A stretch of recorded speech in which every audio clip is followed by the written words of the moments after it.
Just before Christmas, I was called to a septic alarm fault. I'll walk you through how I fixed it and also share a cool circuit trick I learned, which can be used to get two signals down a single pair of wires. The call came quite late on the last working day before Christmas. It sounded urgent, so I made sure to get there that afternoon. When I got there, I found it wasn't actually urgent. The septic technician had already been and determined that the system was working fine. It was just a false alarm. I did some investigating and worked out that I needed to come back with parts. This is what the alarm unit inside the house looks like. As you can see, it's pretty old. I figured replacing it was probably a good move, and hopefully that would remove the fault. But when I did some research, I posted in an electrician's Facebook group a picture of this old contraption asking how I would source a replacement. It actually looks like somebody's done a bit of a home job making this up, as you can see on the back of it. There's a little soldered circuit board with a connector block and some wires. I initially thought this was some kind of off-the-shelf product that's used especially for septic systems. But after researching it, I figured out the technician must have been stuck only having two wires and needing to get two signals into the house, so they rigged this up. It also appears it's been done quite a long time ago when rigging things up yourself was far more common. These days, us electricians pretty much just install products off the shelf, and if they're not working, replace the whole thing rather than bust out the soldering iron and repair things. The modern equipment's far too complicated for us to be doing solder repairs and rigging things up on anyway.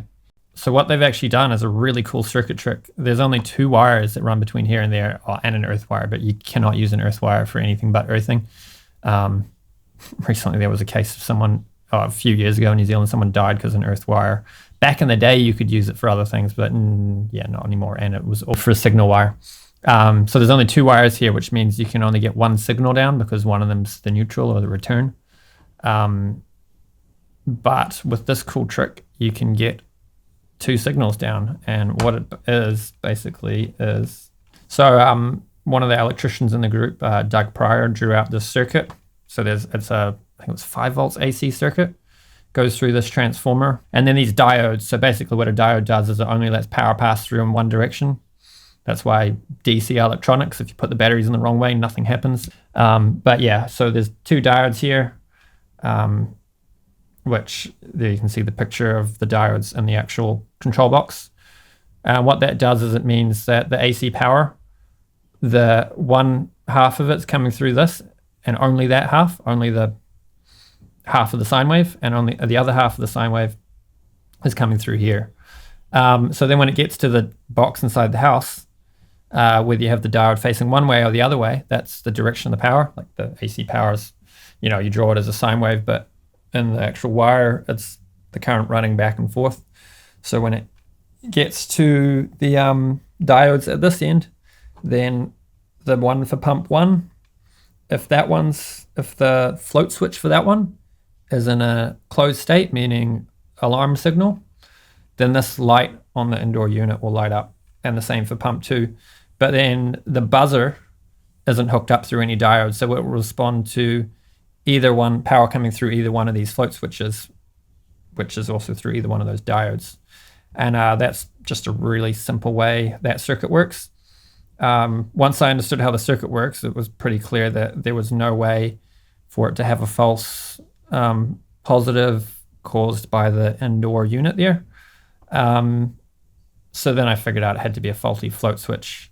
I kind of was under the impression that the septic technicians would have tested if the float switches were operating correctly, but I guess these guys were probably just plumbers and maybe pump guys, but not really so much on the electric side of things. So when I worked out it was a float switch problem, I returned with gear that I could use to replace the indoor alarm, but I just quickly got to work investigating the float switches, found one of them was letting a little bit of voltage through. It wasn't the full voltage, probably water had gotten inside the unit, and because it was only 12 volts or 5 volts, it didn't, the high amount of resistance from the water would let only a little bit of voltage. If it was 230 volt, you probably would get the 230 volt coming through if there was water inside, because the higher voltage can punch through the resistance. Figured out which float switch it was, traced the wire, pulled the new wire through. I just figured out if I matched the height that the old one was set to, I didn't need to be a septic technician. I just copied the height of the old one, wire it up, tie it up with cable ties so that it hung at the same height that the old one hung at. And we were in business. So then I fitted that all off, put it back together and tested, picked up the float switch, and I could hear the buzzer inside the house from outside, which is pretty easy. Put it down, it stopped buzzing. Did the other one, found both float switches were turning the buzzer on and off correctly. And then when I did go inside the house, I saw one of the lights was lighting up a little bit. So I think the other float switch is also failing and will probably need replacing sooner rather than later. But because it's not causing a problem right now, might as well save the landlord some money and not fix it until it actually becomes a problem. And when it is a problem, technician gets sent round, determines that there's nothing wrong with the system. It's just an alarm switch, and there's a mute button, so the tenant isn't bothered by the buzzer. They just hear the buzzer, notify the property manager or the landlord, and put it to the mute position. And the lights are still on, letting them know that there's still something going on with the system that needs addressing. Yeah, so that's my little video explaining this call out that I had and how I fixed it and this cool circuit trick. If you enjoy this sort of stuff, be sure to subscribe, hit the like button, let us know what you think down in the comments, and I'll catch you on the next one.